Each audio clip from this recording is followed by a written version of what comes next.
Hi guys, Chuck Train Guy in PA here. Today we're going to go over an N Scale bridge module. This is a double module manufactured by Klondike, and I'll put their link in the description below. So what we have here is the Meg.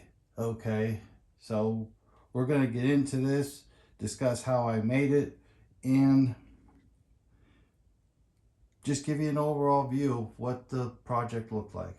We'll do that coming right up.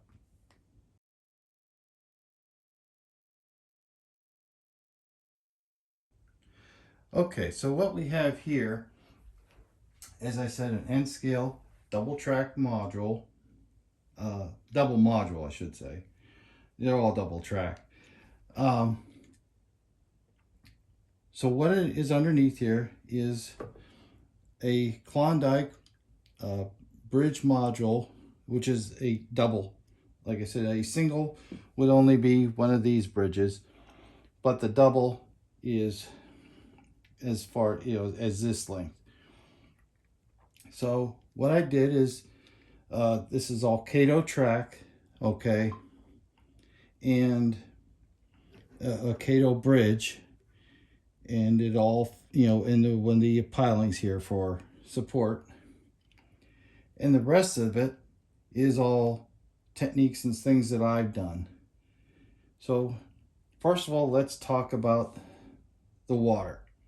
Okay, so this is water, and I've covered this in a previous video, so I'm not going to get into it too deep, no pun intended, but it is using techniques that I used in a module for a lighthouse. Okay, it's using a combination of a base coat in this area of this acrylic, and that's in varying coats, if you will. Like this lightest color would be the base coat, and then it's just more and more and more as you go, and it gets deeper and darker as you go back. But the two main things that makes it stand out is this water gel, okay, made by AK, I forget who it is, it's AK something. You can look these up on eBay. That's where I got this. They make a variety of these products, not for just water. They also make a concrete and an asphalt, and I'm not sure what else. I know they have those kind of things, and like I said, it's made for dioramas, which basically these are, okay, if you look at it that way. So they have a variety of different products to use, but that was for coating the entire area, again making it a little bit darker here and there. And brush strokes are everything when it comes to water, especially with that gel.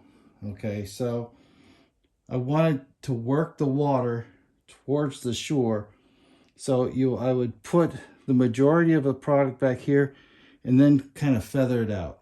That's how you would do it to simulate the actual waters coming towards the shore. So then we have the wakes. Okay, the wake part used a base of this Woodland Scenics. It's their water effects. Okay, and this stuff, put my little thing down here, is a kind of like how would you say, like a like you would squirt a tube out of either like a toothpaste or like caulking. It looks more like caulking than it does toothpaste. So you would put like a bead, like let's say if I was doing this inner wave, I put a bead, just come along here with that bead, And then I would take an older paintbrush, or even one of those throwaway things that you can buy at the dollar store, and then just feather it back. Okay, like come to about halfway on the bead, feather it back, you know, and that creates this ridge. And when it dries, it's not gonna be as pronounced. Okay, and I learned that from the other project, so I was ready for it this time. So I did all these, and then we have the Meg. Okay, the Meg I did not find on eBay. Imagine that. No, the Meg came from Etsy. Okay, tried as I might on eBay, I could not find a Meg. Now this is a scene depicted from the Meg 2. In that scene, the hero is riding a jet ski, and it's not real far out from the beach. I took a little poetic license in putting him, I put him as far back as I could and still keep him on the module. But so he's riding this jet ski, and the Meg lurches up out of the water to grab him, and he makes it through to the other side. Well, I went and, let me see if I can focus in on him a little bit so you can see it better. Went too far. There we go. Okay, so let's talk about the Meg here. Okay, so anyway, so he's shooting across here.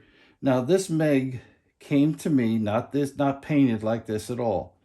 It came a very light gray. So I went out into my garage, and it did come with this base. So I spray painted, after I glued it together, I spray painted the whole thing a gray. Okay, and it is this color, this base gray, which was a primer. And I looked at it and said, wow, that looks great. So it just came down to doing the detail work. Now, so what I did, obviously you can see here in the eye. So both his eyes are painted in, and it was just a little fine paintbrush with black. The mouth itself, I had to come in with a red, and I painted the gum line and went to the teeth with a little tiny paintbrush and some white, and just kind of dabbed it on there. And I went across the bottom, did the same thing. So then it came to the jet ski. Now, okay, yes, the jet ski I did find on eBay. That I'll give you. Okay, so we got the jet ski done. That's out of the way. So how do we get this whole thing where the jet ski is above his mouth and flying through the air? Well, did a little trick I learned, and took a piece of this fiber optics I've had laying around for decades. Okay, fiber optic material. So it's clear and it's not really noticeable. So what I did is I glued this, I took a short piece, glued it underneath him, after I painted and glued the jet ski and the figure here. I glued a piece of that fiber optic material from underneath the jet ski across his mouth to the side, and then just worked material, like just started the white paint and stroked it down towards it, down along the side, like there was water coming cascading down. And then on the base, started with some white here because he's coming up, and it's the white cap. And then I took some of this material, went underneath, and also did some more white caps where this is coming out. And then when we got down here, applied some of this gel again. And when it dried, I feathered it out, and then went back with white paint, which I had to do to highlight all of these. And I highlighted this to make it look like he's jumping out of the water. So that's how we did the Meg part. So that turned out fantastic, I thought. Okay, so we'll back out some here. So let's talk about the rest of the module. Okay. So that was the great part. That was the focal point of the whole module, was him. But I didn't ignore the rest, okay? So what we have is a combination of techniques. This was my first attempt at using modeling clay as a medium for making mountains. Now I did a couple of different things here, trying it out, okay? On this side is strictly modeling clay, okay? Underneath, like I used a little bit to bulk it out here, and a little piece down or two down here, and then I added these rocks. These are just rocks that you would, smooth rocks that you would find in the craft store, and I used them on the other module that I did, the lighthouse. And I bedded the rocks into the modeling clay and then kind of worked up over them so it looked like they were just jutting out a little bit. And on the other side, that I built out because it was starting to run out of clay. I built that out a little bit with other materials. Like I went and used the hot glue gun and put other materials back in here to hold out a shape, and then came in with the modeling clay. Now up here I went, and this is probably the only part where I really got a little fancy with it as a trying it out type of thing. And I took a screwdriver and I went and made some grooves to make it look like, you know, like a rock face, because it was pretty flat. So I needed to make it look more realistic. And I think it turned out okay. I mean, in reality. And used some more putting stuff underneath it and then draping the modeling clay over top of that. And it all worked out pretty good. The only thing I didn't do initially, and I don't understand why it didn't work for me, maybe it was what I was attaching it to, was the clay decided to, after it dried out, it wanted to break off and just kind of not stay at all, which kind of bothered me. And I thought that was, you know, so I went back and I took the pieces as best I could and just used some white glue and covered each piece where it was going to go in with the white glue, pushed it on there and let it dry on there for a few days, and it hasn't moved since. So I think that was a simple solution. Thank God that worked.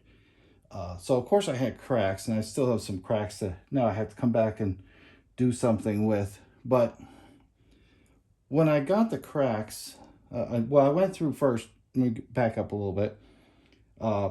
Painted all the things what I thought was going to be appropriate for a base color. Came back with more scenery, scenic techniques like putting grasses down and whatnot. And for the cracks, I decided I had some ground cover, the larger ground foam pieces, and I just came along here on this ridge, and that covered up a world of sin. So I do need to come back, and I apologize for some. I just now saw these because it's been a while since I looked at this module, and now I have to go back and, you know, do some patchwork with that. But that's a really simple fix. So that's that part. So the other thing I did was the beach. Okay, so see if I don't know if I could swing this light any. There we go. Now we can see the beach a little bit. So down in here, we have the beach. And of course, it fades up into this, you know, the ocean itself. The ocean kind of overlaps a little bit. So what I did here, this was all painted a beige color, just to kind of simulate the sand, and you can see it coming along the sides of the beach as well, or the walls where it meets the ocean. But this is actual sand, okay? I was able to buy, oh, it was play sand or, no, it was a scenic sand. I think it was from a company called Nock. They're N-O-C-H. They're over in Germany, if I remember right. I believe that's who it was, because they were actually pretty inexpensive, and it didn't take as much as I thought. I bought 2 packages of this stuff, and so they come in like 4-ounce packages, if I remember right. And I bought 2 because I thought, well, that's not going to be enough. Well, 1 was more than enough, so my surprise. So I have sand left over that I'm going to probably find another use for somewhere else. Probably another bridge. But anyway, that's to do that. After the paint was already dry, so I came in with a watercolor paint and an acrylic. Okay, similar, like I said, to this. This is an acrylic. So I got a the color like that's like in here, this beige looking thing, and I went and painted that, and then came over it with the sand, and some of it stuck, some of it didn't. So okay, so we went back and redid it, and went with the technique of using you know, just wet it with the with water. What I did is use a spray bottle. Okay, so this is just an ordinary spray bottle that you, and there's a combination. You can see the bubbles here a little bit, but this is just water with dishwashing liquid in it, like, I don't know, not even a teaspoon, like maybe a half a teaspoon ish to this whole bottle, and just shake it up so that it mixes. And of course you get a lot of bubbles there, as you can see, but that's thoroughly mixed, and it makes the medium. Now you can use alcohol. I think it's called isopropyl alcohol. You can buy them and buy it in, like, or rubbing alcohol is what I know it by. But this is cheaper and it works. So, you know, I sprayed it all really good. Then came back over with my 50-50 mixture of water and white glue, and just, you know, went along there, made sure it soaked the whole thing, and as you can see, it's not going anywhere.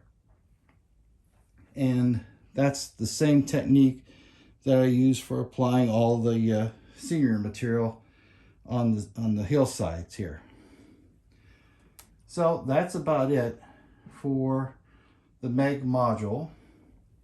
And in a future video, we're going to go in depth ad nauseum, and we're going to cover how I did every technique on here.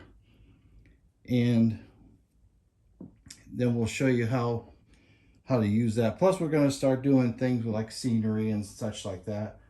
But I wanted to get this out to you today to show you that this is what's possible out there. Again, Klondike.com, links in the description below. He's got a variety of different modules that you can buy, singles, doubles, ones like this. He has a whole set, matter of fact.